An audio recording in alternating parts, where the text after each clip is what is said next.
해야 할 건 많은데 아무것도 하기 싫을 때가 있죠. 그렇다고 딱히 재밌는 게 있는 것도 아니어서 휴대폰만 보고요. 내일 해야겠다, 내일 해야겠다.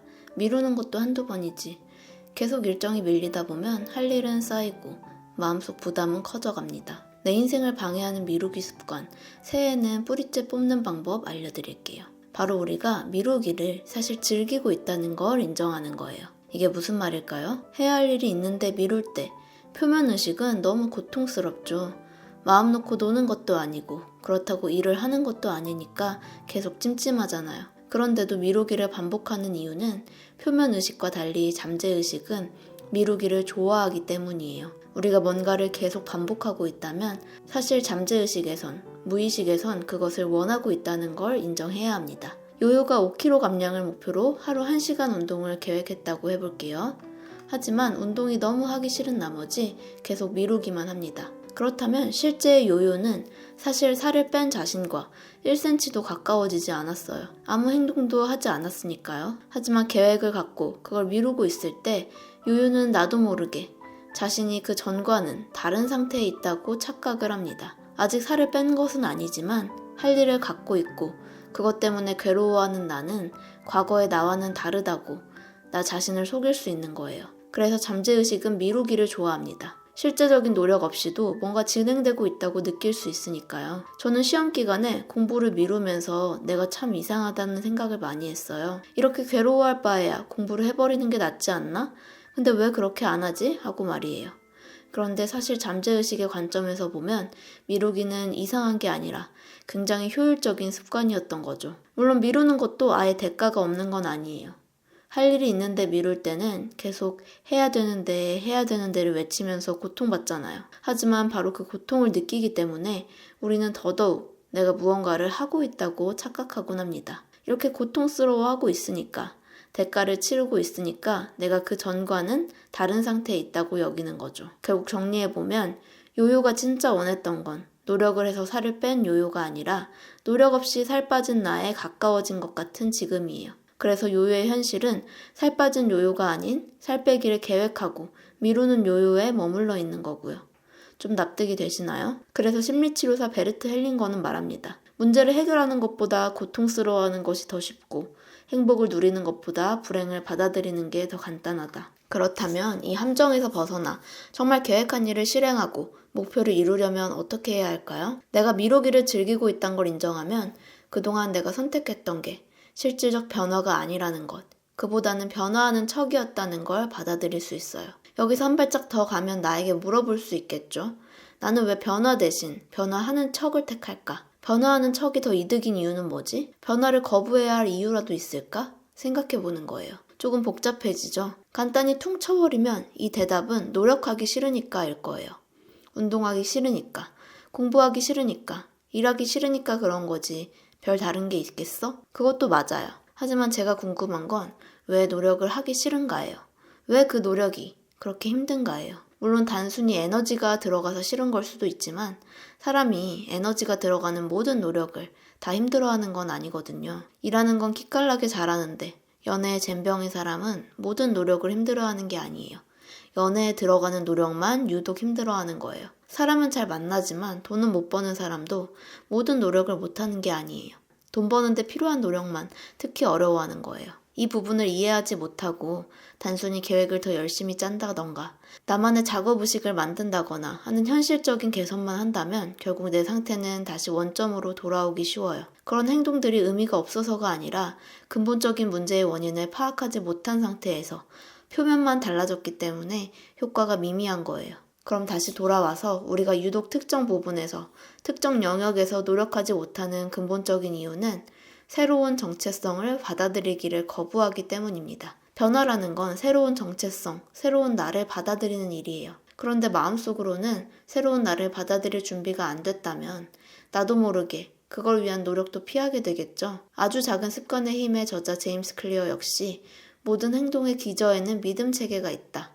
나에게 적합하지 않은 행동은 오래 유지되지 않는다고 이야기해요. 예를 들면 소득을 높이기를 원하면서 돈 안 되는 일만 하는 요요는 돈을 잘 버는 나라는 정체성에 알러지가 있어요. 살 빼기를 원하면서 먹기만 하는 뚜뚜는 날씬한 나에 사실 어색함을 느끼고요. 그래서 우리는 변화하고자 할 때 내가 정말 새로운 정체성에 열려 있는지부터 확인할 필요가 있어요. 내가 이루고 싶은 목표를 이룬 사람들을 봤을 때 어떻게 느껴지는가를 살펴보세요. 그런 성취를 이룬 사람들이 나와 비슷하게 느껴지나요? 아니면 나와는 뭔가 다른 사람들이라고 느껴지나요? 어쩐지 그들은 나와 종이 다른 것 같고 나는 그 무리에 섞여 들어갈 수 없을 것 같다는 느낌이 든다면 여러분은 아직 그 정체성을 받아들이지 못한 거예요. 하지만 너무 실망할 필요는 없어요. 마음 공부를 통해 나와 타인의 경계가 점점 부드러워지면 새로운 정체성을 받아들이는 것도 수월해지거든요. 성공한 나, 행복한 관계를 유지하는 나, 돈을 잘 버는 나를 원한다면 주변에 그런 사람들을 보면서 나라고 생각해 보세요. 우리가 거울을 볼 때 거울에 비친 이미지가 당연히 나라고 생각하면서 바라보죠. 마찬가지로 내가 원하는 것을 이루는 사람을 볼 때 저 사람의 모습도 내 모습이야 하고 바라보는 연습을 하는 거예요. 그러면 놀랍게도 그 간단한 관점의 변화만으로 닿을 수 없을 것 같았던 정체성이 점점 익숙해집니다. 이렇게 새로운 정체성에 익숙해지는 게 소위 끌어당김의 법칙이라고도 볼 수 있는데요. 끌어당김의 법칙을 보면 내가 원하는 것을 상상하고 거기에서 기분 좋은 느낌을 느끼라고 하잖아요. 그게 새로운 정체성을 받아들이는 연습인 거예요. 누군가는 이걸 너무 잘해서 그 상상의 과정을 통해 새로운 내 모습을 자연스럽게 느끼고 원하는 것을 끌어당겨요. 반면 누군가는 이 과정 자체를 내가 돈이 없다는 증거, 내게 좋은 사람이 오지 않는다는 증거로 느껴 부작용이 일어나고요. 그래서 이루고자 하는 게 있다면 당연히 그 정도는 내가 가질 수 있어, 이룰 수 있어 정도로 느낄 만큼 새로운 정체성에 익숙해지는 연습, 자연스러워지는 연습이 필요해요. 그런데 내 목표를 이룬 사람을 봤을 때 도저히 저 모습은 내 모습이 아니야 하고 받아들여지지 않을 수도 있겠죠. 이건 내 깊이 숨어있는 무의식적 관념들이 나를 방해하기 때문이에요. 예를 들어 제가 예쁜 여자가 되고 싶다 결심했다고 할게요. 근데 아무리 예쁜 여자를 보면서 저게 나다 생각해보려 해도 나처럼 키가 작으면 예뻐질 수 없어 하는 목소리가 들리는 거예요. 바로 제 무의식 속에 키가 작으면 아무리 노력해도 예뻐질 수 없다라는 관념이 있는 거죠. 마찬가지로 연애를 하고 싶다 결심을 하고 행복한 관계를 유지하는 사람들을 봤는데 이런 생각이 떠올라요. 나처럼 마른 남자를 좋아해줄 사람은 없어. 이것도 내가 갖고 있는 무의식적 관념이에요. 이런 관념들을 갖고 있으면 아무리 예쁘게 꾸며도 어쩐지 어색한 현실, 아무리 좋은 사람을 만나도 관계가 불안한 현실만 펼쳐져요. 하지만 이런 관념들을 발견했다는 건 정말 축하할 일이에요. 여러분이 다음 단계로 진입했다는 뜻이거든요. 사실 간단한 정체성의 변화야 쉽게 이룰 수 있겠지만 우리를 오랫동안 괴롭혔던 문제들은 깊은 무의식적 관념들과 연관되어 있어요. 그래서 일단 나에게 어떤 관념들이 있는지를 발견해야 그걸 없애나갈 수가 있겠죠. 내가 꿈꾸는 목표를 이룬 사람들을 나처럼 바라보는 연습을 하다 보면 그 아래에 내가 어떤 관념을 갖고 있는지, 나를 어느 선 이상으로 성장하지 못하게 하는 믿음이 무엇인지 자연스레 알게 돼요. 마지막으로 그런 믿음을 발견했다면 돌연변이 찾기에 돌입하라고 추천하고 싶어요. 돌연변이는 슈퍼노멀이라는 책에 나오는 개념인데요.